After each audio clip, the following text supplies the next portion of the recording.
Hi there! Well, in my last video, I talked about how jam bands are great agile teams, and I thought I would expand a little or drill down on that a little bit this week and talk about specifically jam bands and failure. Turns out that learning from mistakes is a key thing for jam bands. And I thought that maybe to get us rolling here, I would just play a little Grateful Dead music. Grateful Dead is one of the great jam bands of all time, really, and what you're listening to now is not some of their good stuff. And I think that's kind of, they're trying, they're playing some music and they're trying to make it happen, but not when you're willing to take risks and you're willing to dig deep and just pull something out of nowhere. You're going to get it wrong sometimes. And when you get it wrong, you're either going to whine about it or you're going to examine it and learn from it. And I think that's what a lot of these guys did, is they made bad music and they learned from it. In fact, I have an interesting little segment I want to share with you from Trey Anastasio from Phish, another band that I may have mentioned, about that very topic of getting it wrong sometimes. And for those of you who are sensitive ears, there is some swearing in here, but let's give a listen. Phish inherited the legacy of the Grateful Dead, a responsibility that includes playing a different set every night, constant jamming and experimenting, and being trailed across country by an adoring fan base that thinks its heroes can do no wrong. To be blunt, Phish could urinate in its fans' ears and tell them it's music. The fans, in turn, would be there with tape recorders to capture the moment. I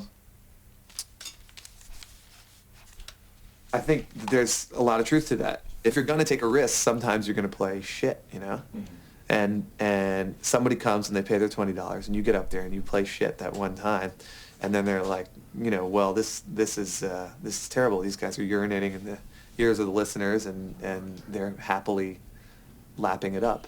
But I don't think our fans do happily lap it up. I think what happens is they get on the internet and talk about how it was a bad show, Phish fans are pretty rabid, but they don't tolerate bad music. They accept it as part of the process. And here's a little interview with Mike Gordon, another member of Phish. He says, often we get off the stage and analyze what we did, probably more than most bands. Maybe a little too much. Actually, I'm thankful for it because we're so good at communicating, so open, that even if we go overboard sometimes, at least it gets our feelings out. Sometimes it's not clear. There's a lot of communication that goes on stage. Even just eye contact. Sometimes we'll just get it wrong. Trey will look at Phish, and Phish will think that he's sped up the song too much. Really, Trey is trying to say, you're not hooking up with me.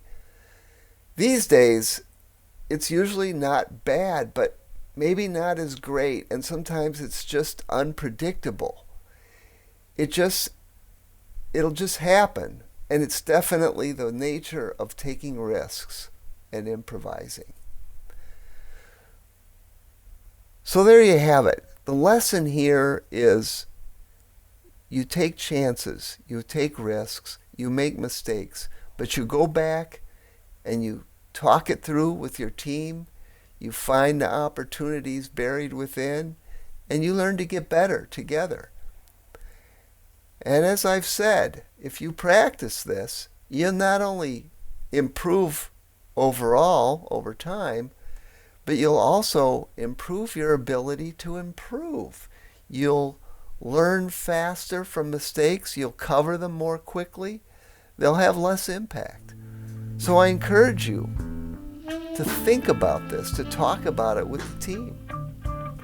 And I also encourage you, if you like these videos, to subscribe to our A2 Agile channel.